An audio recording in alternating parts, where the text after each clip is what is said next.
Hey guys, what's up? Welcome back to my channel. So today's video is going to be another new launch video where I share with you guys all the new launches that I think are definitely worth checking out. I've been testing all these products for at least a month or at least like 2 weeks. So yeah, I have a pretty good understanding of whether or not I like these products. So if you like these types of videos and you want me to keep doing them, give this video a thumbs up, leave a comment down below, and subscribe to my channel if you haven't already.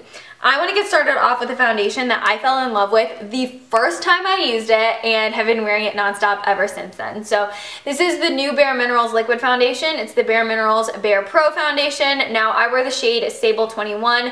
This foundation doesn't have any like outlandish claims, so I went into it not expecting a lot out of it, but I just like the way it looks on my skin. It is just a good solid foundation. It's not too dewy or too matte. It's right in the middle with a demi matte finish. This stuff is so ultra pigmented that a little bit goes such a long way. I use half a pump and I feel like I get the amount of coverage that I need over my whole entire face. And actually my favorite application method for this foundation is my fingers. I have tried it with brushes and sponges, and I just like to use my hands with this foundation.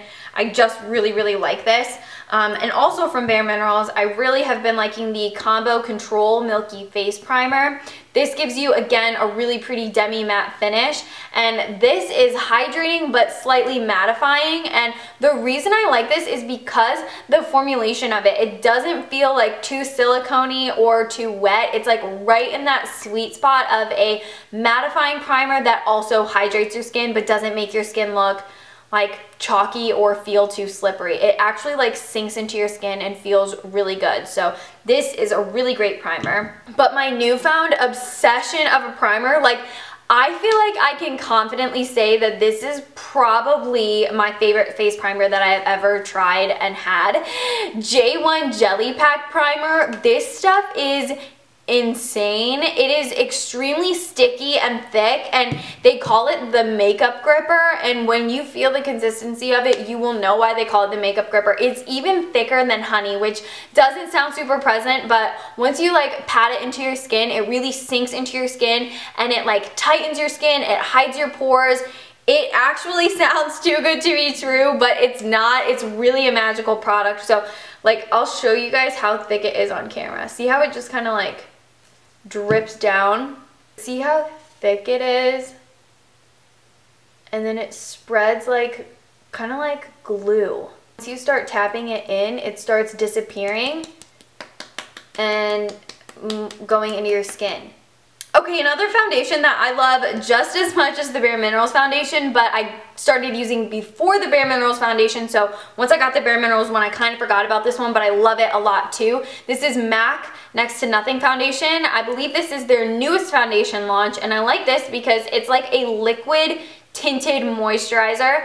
It looks really beautiful applied on its own, but it also is like the ideal mix in to add to a foundation to sheer it out. It's better than adding a moisturizer to your foundation. This puts luminosity and like dewiness into a foundation, so these two mixed together perform really well. It also works really well with my Marc Jacobs foundation. If you're more of a natural makeup kind of girl or guy, then I think that you will really love this because worn just a little bit, it overall like evens your skin tone, but it doesn't really even look like you're wearing anything at all, and it does build up to a little bit more coverage. But if you want the benefits of this, all you have to do is add it into your foundation and you get all the great things from this without having to wear too much of it and like building too much product on top of itself. Next product I want to share with you guys is also from the Next to Nothing line, and it is the MAC Next to Nothing Pressed Powder. Now I wear the shade Medium Plus, and I can confidently say that this is my favorite pressed powder that I have ever used. It reminds me so much of MAC Mineralized Skin Finish Natural, but the one thing I don't like about MAC Mineralized Skin Finish Natural is it's just a little bit too much of a sheen to put underneath my eyes. Like I think it's a little bit too noticeable to use to set concealer, but this still has that noticeable sheen to where it reflects back light and looks very healthy on the skin, but I can use this to set my entire face. So I can use it to set my under eyes, my T-zone. It's so finely milled. It does not settle into fine lines. You never look chalky or dusty, and it never like settles on the skin, and I am just such a huge fan of this. It's so like feather lightweight and silky, and just like you feel like you could just kind of like run it between your fingers forever. And I'm about to shock you guys again with a powder that I also really liked. This is the Too Faced Ethereal Setting Powder. Now this is a translucent loose powder. It's got a cute little heart shape in the sifter right there. So I liked this just because for being a loose powder, it has a very like fluffy type of texture to it. So again, it's really great for setting the face, especially like concealers or pimples and things that you really want to keep put all day without them moving around. Also, really loved the Too Faced Hangover RX spray. I was gonna say primer spray, but this is it's a primer, it's a makeup setter, and it's a refresher. So I like to use this as my primer and a refresher. I don't really use this to set my makeup just because I feel like something like Scandinavia or L'Oreal Infallible is a little bit more of a sturdy setting spray for me, but in terms of priming and refreshing, I think it's really great. It's hydrating, it smells like real coconut water, not like an artificial coconut, and it just keeps your skin nice and hydrated and just, you know, it's just like refreshing. So Kevyn Aucoin released a new concealer, which I was so excited about because I love the Kevyn Aucoin Sensual Skin Enhancer. It's very full coverage. I think you could hide a tattoo with Sensual Skin Enhancer. And the new Kevyn Aucoin concealer is the Kevyn Aucoin Supernatural Concealer. So it's kind of quite the opposite of the Sensual Skin Enhancer, and that's why I like this because it looks so natural on the skin and it sets to a demi-matte finish. So you can manipulate it somewhat if you want it to be fully matte. Just put a powder on top of it. If you want it to be a little bit more dewy, maybe wear a little bit more moisturizer or eye cream under your eyes and you'll have more of a dewy finish. So demi-matte formulations are great because they're more easily manipulated. But I really like this just because it's one of those concealers that's almost undetectable on the skin. It feels really lightweight if you blend it out the right way, and it's just a beautiful concealer. I've been really liking it for underneath my eyes, and because they did send me the whole shade range, I've also been using it to liquid highlight and liquid contour on my skin as well. So I have really been liking this. I also finally got my hands on the Casey Holmes Spotlight Gold palette. I also really like Spotlight Pearl, but gold I think is just a little bit more suited towards my skin tone.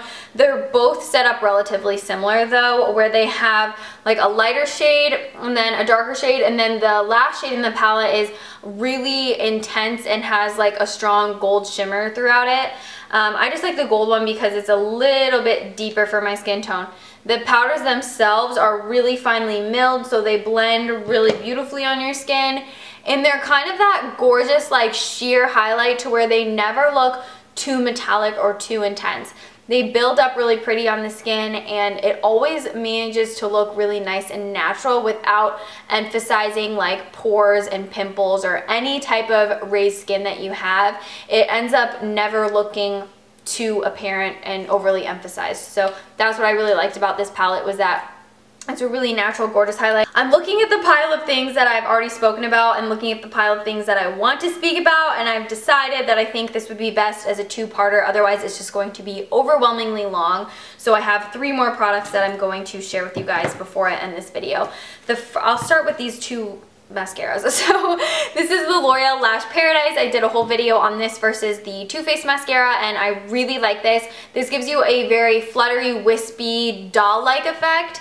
And then I've also really been liking the Maybelline Lash Sensational Curvatube. This is the newer one, and I really like the original Maybelline Lash Sensational, but this one has kind of like a scooped spoon brush. Now this one gives you, this is the mascara that I'm wearing today actually, and in comparison to something like this one gives you a much more sharp, defined, lengthened, and volumized look, but in a more structured way, whereas this one's like wispy and kind of soft, slightly clumpy, but in all the right ways. So they're 2 completely different effects, but I really have been liking them both, and they even work really well together. Sometimes I'll wear them together. The last product I'm going to share with you guys today is the Jergens Natural Glow In Shower Moisturizer with Jergens Natural Glow Tan in it. So what is Jergens Natural Glow Wet Skin Moisturizer? That is the name of this. I buy mine in the shade medium to tan, and I've been liking this just because it gives you a little bit of color. It's nothing to scream and rave about, but it's something that's really nice for helping keep up with a self tan or a fake tan, spray tan, whatever you want to call it. It's just nice to use, and if you feel like you're looking really pale one day, then use this a couple days in a row and it gives you a little bit of color, but it's nothing like dramatically different, if that makes sense. The reason I really like this though is because I like the Jergens Wet Skin Moisturizer formulation, so I decided to try it with the fake tan in it, and I really like it. This is different than other in-shower moisturizers because a lot of times you put it on your skin and then rinse it off. This one you don't rinse off. You apply it when you're still soaking wet, and then you just get out of the shower and go about your day. So I've really been liking this. I like this better than the rinse off in shower lotions. So yeah, I talked about a lot of stuff. I still have a lot of stuff to talk about, so I will film part 2 on a different day. And yeah, I hope you guys like all of this stuff. If you have any questions about anything that I didn't hit, then please be sure to leave a comment down below. You will definitely want to watch part 2 because I'm going to talk about some hair supplements, a couple other foundations, a lot of new lip product launches, and just a ton of fun stuff. So yeah, if you guys liked this video, be sure to give it a thumbs up if you didn't earlier, and be sure to subscribe to my channel if you didn't earlier as well. And I will see you guys in my next video. Thank you so much for watching this one. Bye guys!